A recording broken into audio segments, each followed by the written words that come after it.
देश प्रदेश में सियासत में व्यापम घोटाले की आंच अभी ठंडी नहीं पड़ी थी कि जबलपुर मेडिकल यूनिवर्सिटी में कथित तौर पर मार्कशीट घोटाले के आरोप लगने लगे हैं। आरोप है कि यूनिवर्सिटी में उन छात्रों को भी पास कराया गया जिन्होंने कभी परीक्षा ही नहीं दी। सरकार का कहना है कि उन्होंने ही इस मामले को पकड़ा है और जांच के आदेश दिए हैं, किसी को बख्शा भी नहीं जाएगा। 300 कॉलेज, 80,000 छात्र, मध्य प्रदेश के सारे medical, dental, nursing, paramedical, Ayurveda, homeopathy, यूनानी, योगा कॉलेजों का विश्वविद्यालय और गवर्निंग बॉडी मध्य प्रदेश आयुर्विज्ञान विश्वविद्यालय जबलपुर फर्जी मार्कशीट घोटाले के आरोपों में घिरा है। हाईकोर्ट में पेश जांच रिपोर्ट बताती है कि प्रश्न पत्र बनाने से लेकर उत्तर पुस्तिका जांचने, रिवैल्यूएशन से लेकर मार्कशीट जारी करने में गंभीर अनियमितता हुई है। छात्रों के न सिर्फ नंबरों में हेरफेर कर मार्कशीट जारी की गई, बल्कि कई ऐसे छात्रों को पास बताया गया जो परीक्षा में बैठे ही नहीं। जांच कमेटी ने साफ पाया है कि छात्रों को पास फेल करके पैसा कमाया गया। जांच कमेटी ने ये देखा है कि माइंडलॉजी कंपनी ने ज़्यादा पैसा विश्वविद्यालय से लिया, राजस्व का नुकसान किया। जांच कमेटी ने पाया है कि यहाँ के लोग भी भ्रष्ट तंत्र में डूबे हुए थे। मामला सामने आने के बाद भी रिजल्ट बनाने वाली कंपनी पर एफआईआर नहीं हुई है, सिर्फ उसका ठेका निरस्त हुआ। कंपनी ने विश्वविद्यालय को डेटा तक नहीं दिया, कहा बेंगलुरु में उसका कार्यालय लॉकडाउन में बंद है। फिर टर्मिनेशन के खिलाफ कंपनी हाई कोर्ट चली गई। वहीं यूनिवर्सिटी अब जवाब पेश नहीं कर रही है। कंपनी कोर्ट में चली गई है, तो हम लोगों ने अभी तुरंत में कोर्ट में विश्वविद्यालय की तरफ से वकील वगैरह नियुक्त कर दिए हैं, जो कि वो करेंगे और माननीय न्यायालय इस बारे में संज्ञान लेगा। मामले की जांच के लिए पूर्व कुल सचिव डॉक्टर जेके गुप्ता की अध्यक्षता में 3 सदस्यीय कमेटी बनाई गई, जिसमें पता लगा कि विश्वविद्यालय में परीक्षा कार्य इंटरफेस निर्धारित नहीं है। ईमेल से सारा काम होने से डेटा में फेरबदल हुआ। सॉफ्टवेयर में आईपी एड्रेस के बजाय मैक एड्रेस है, जो सुरक्षा के हिसाब से उचित नहीं। अंक सूची में उप कुल सचिव के हस्ताक्षर अनिवार्य है, लेकिन टीआर शीट से मिलान वर्जित किया गया, जो आपत्तिजनक है। विश्वविद्यालय के गोपनीय कक्ष में कंपनी का सर्वर है, लेकिन डेटाबेस मांगने पर भी दिया नहीं गया। अंक सूची का डेटा ईमेल के जरिए पीडीएफ और एक्सेल में कट पेस्ट कर बनाया गया, जिसमें डेटा परिवर्तन और उसके त्रुटिपूर्ण होने की आशंका है। नतीजे घोषित होने से पहले इसे विश्वविद्यालय के कर्मचारी को मेल आईडी पर भेजा गया। परीक्षा नियंत्रक ने छुट्टी पर रहते अंक भेजे, जिसे कंपनी ने मार्कशीट में दर्ज किया। डेटा की सॉफ्ट कॉपी यूनिवर्सिटी में जमा करवाने की शर्त का भी उल्लंघन किया गया। हालांकि कंपनी ने ईमेल के जरिए जो प्रतिक्रिया भेजी है, उसमें सारे आरोपों का खंडन किया है। पिछले कुछ महीनों से हमें निहित कारणों से विश्वविद्यालय के एक अधिकारी ने परेशान किया। उक्त अधिकारी ने हमारी टीम पर परीक्षा की पवित्रता से समझौता करने का दबाव बनाया, जिसे हमने मानने से इनकार कर दिया, जिसकी वजह से उस अधिकारी ने अपने पद का दुरुपयोग करते हुए हमारा अनुबंध समाप्त कर हमें ब्लैकलिस्ट कर दिया। इस फैसले को हमने हाईकोर्ट में चुनौती दी। माननीय अदालत ने 19 जुलाई को विश्वविद्यालय के फैसले पर रोक लगाकर 16 अगस्त को अगली सुनवाई रखी है। उम्मीद है माननीय उच्च न्यायालय से हमें न्याय मिलेगा। मामला अदालत में है, लिहाजा उस अधिकारी पर हम कोई टिप्पणी नहीं करना चाहते। जानकार मानते हैं कि पूरे मामले में यूनिवर्सिटी प्रशासन, पुलिस सबकी भूमिका संदिग्ध है। जो रजिस्ट्रार साहब की रिपोर्ट है इसमें, वो रिपोर्ट तो पर्याप्त है। पुलिस चाहे तो धागे से पूरे कहानी को उधेड़ सकती है। हालांकि सरकार का कहना है उसने ही घोटाला पकड़ा और जांच करवाई। संपूर्ण मामले का संज्ञान लेते हुए जांच के आदेश किए हैं और ये सुनिश्चित हमने किया है कि किसी भी तरह की गड़बड़ी को बर्दाश्त नहीं किया जाएगा। हमें ये सुनिश्चित करना है कि यूनिवर्सिटी में किसी भी तरह की गड़बड़ी ना हो, और जैसा मैंने कहा है कि मैंने स्वयं नोटशीट लिखकर सभी तथ्यों की जांच करवाई है, और जो भी दोषी होंगे, कितना भी बड़ा व्यक्ति होगा, उसको बख्शा नहीं जाएगा। वैसे विश्वविद्यालय हर मामले में हड़बड़ी में दिख रहा है। कुलपति की कार के पीछे भागते ये bachelor of science in audiology and speech language pathology के छात्र हैं। साल भर से रिजल्ट नहीं आया है। कुलपति से 2 मिनट बात करने का समय मांग रहे थे, लेकिन नहीं मिला। हम लोग का पिछले साल एग्जाम हुआ था, रिजल्ट अभी तक एक सेमेस्टर का भी नहीं आया है। हमारे यहाँ 4 बैचेज है, चारों बैचेज का एक भी रिजल्ट नहीं आया है। वीसी से जब भी मिलते हैं तो हमको वीसी ये बोलता है कि मर जाओ या मरने का नाटक करो तो तुम्हारा रिजल्ट आ जाएगा।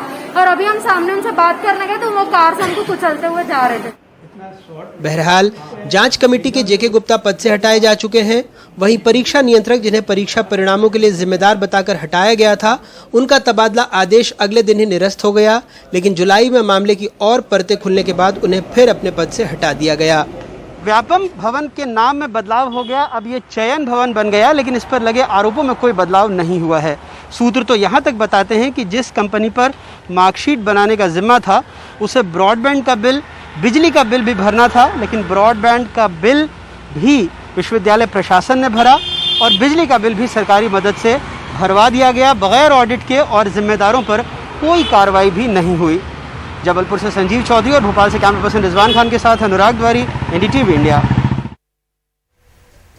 कानपुर में एक मुस्लिम रिक्शे वाले को पीट पीट कर जय श्री राम बुलवाने के आरोप में 3 आरोपी पकड़े गए थे, लेकिन तीनों को थाने से ही जमानत मिल गई। बजरंग दल के लोगों ने आरोपियों को छुड़ाने के लिए कल देर रात तक डीसीपी दफ्तर के बाहर जबरदस्त प्रदर्शन किया। जिस रिक्शे वाले को पीटा गया था उसका परिवार इस कांड से दहशत में है। देखते हैं हमारे सहयोगी कमाल खान की ये रिपोर्ट। ना यहाँ कहीं लंका है और ना ही हनुमान जी, लेकिन यहाँ भी किसी बेगुनाह को सरेआम पीटने के आरोपियों को छुड़ाने के लिए उनका ही नाम लिया जा रहा है। बजरंग दल कानपुर के हिंदू समाज को आश्वस्त करता है कि किसी भी के द्वारा अगर हमारे धर्म पर आघात किया जाएगा तो विश्व हिंदू परिषद बजरंग दल शांत बैठने वाला अब नहीं है, क्योंकि अब यह मुगलों का काल नहीं, अब यह भगवान राम की धरती है और अब हम जहां जी रहे हैं वहां पर राम राज्य स्थापित होने वाला है। जिन्हें छुड़ाने के लिए हनुमान चालीसा पढ़ी जा रही थी वे इस कांड के आरोपी हैं। वे सरेआम एक मुस्लिम रिक्शे वाले अफसार को पीट पीट कर उससे जय श्री राम बुलवाते रहे। उसकी मासूम बच्ची बाप की पिटाई देख चीख चीख कर रोती रही। अफसार पे ना कोई आरोप है ना कोई एफआईआर। उनका कसूर बस इतना है कि वो उस महिला के देवर हैं जिनसे उसके एक हिंदू पड़ोसन का झगड़ा है। इस कांड से पहले बजरंग दल ने वहां एक सभा की और ये ऐलान किया, हम हिंदू समाज को आहत नहीं होने देंगे। हम अपने सनातन धर्म को बचाने के लिए स्वयं सक्षम हैं। अगर हमारा हिंदू परिवार किसी भी प्रकार से परेशान रहेगा हम उसके लिए खड़े हैं। अफसार की पिटाई की तस्वीरें टीवी में देखकर गांव में रहने वाली उसकी मां घबराकर कानपुर भाग गई। मां बेटा मिले तो लिपट कर खूब रोए। अफसार की पत्नी कहती हैं कि बाप की इस तरह सड़क पे पिटाई से उनकी बच्ची पे बहुत बुरा असर हुआ है। बच्चे दस्तिया गई, एकदम दहशत घुसी है उसके शरीर में। खाना पीना बिल्कुल नहीं खा रही है, न खेल रही है, न पहली नमाज चटक फटक है बच्ची को मेरे। वो डर रही है कहीं हम लोग को मान न दे अकेला। कानपुर की कच्ची बस्ती में झोपड़पट्टियां हैं। इनमें कुरेशा और रानी पड़ोसी हैं। एक रोज कुरेशा का बेटा ई रिक्शा से घर आया तो रिक्शे वाले से उसका पहिया रानी के दरवाजे से लड़ गया। उसी से झगड़ा शुरू हुआ था। 12 जुलाई को कुरेशा ने रानी और उनके पति पर मारपीट की एफआईआर लिखवाई थी। 31 जुलाई को रानी ने कुरेशा के 3 लड़कों पर छेड़खानी की एफआईआर लिखवाई। बाद में रानी ने आरोप लगाया कि उनकी पड़ोसी कुरेशा उनसे कह रही है कि तुम मुसलमान हो जाओ और अपना धर्म हमको 20,000 में बेच दो। लोग कह रहे अपना धर्म छोड़ के हमारे धर्म में आ जाओ। हम नहीं आ रहे तो कह रहे 20,000 रुपया ले लो, धर्म बेच दो। धर्म नहीं बेच रहे तो कह रहे तुमको रहना दुश्वार कर देंगे, वहाँ डरेंगे, जान तो मार देंगे। जिन कुरेशा से रानी का झगड़ा है वो छोटी बस्तियों में घूम घूम कर चूड़ी बेचने का काम करती हैं। झगड़े की वजह से उनका बाहर निकलना बंद हो गया है। कुरेशा कहती हैं कि उनके ऊपर पैसे से धर्म परिवर्तन कराने का आरोप है, लेकिन उन्हें इन सब से क्या मतलब।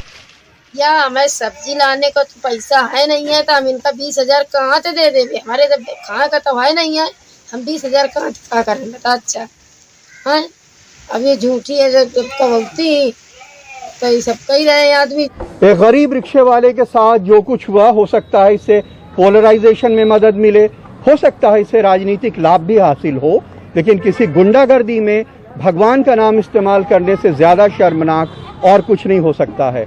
कानपुर में अरुण अग्रवाल, आलम और राजेश गुप्ता के साथ कमाल खान, एनडीटीवी इंडिया। हिमाचल प्रदेश के किन्नौर में हुए भूस्खलन में मरने वालों की संख्या बढ़ गई है। शुक्रवार को 4 और शव मिलने से मरने वालों की संख्या बढ़कर 13 से 17 हो गई। किन्नौर में भूस्खलन के चलते एक यात्री बस और कई छोटी गाड़ियां मलबे में दब गई थी। पहाड़ों से अभी भी पत्थर गिर रहे हैं, जिससे तलाशी अभियान में मुश्किल हो रही है।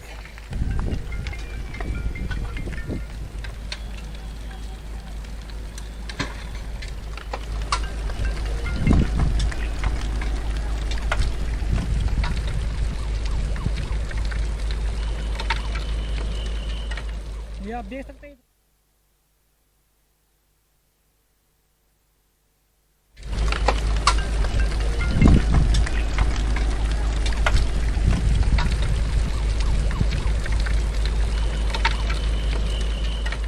ये आप देख सकते हैं।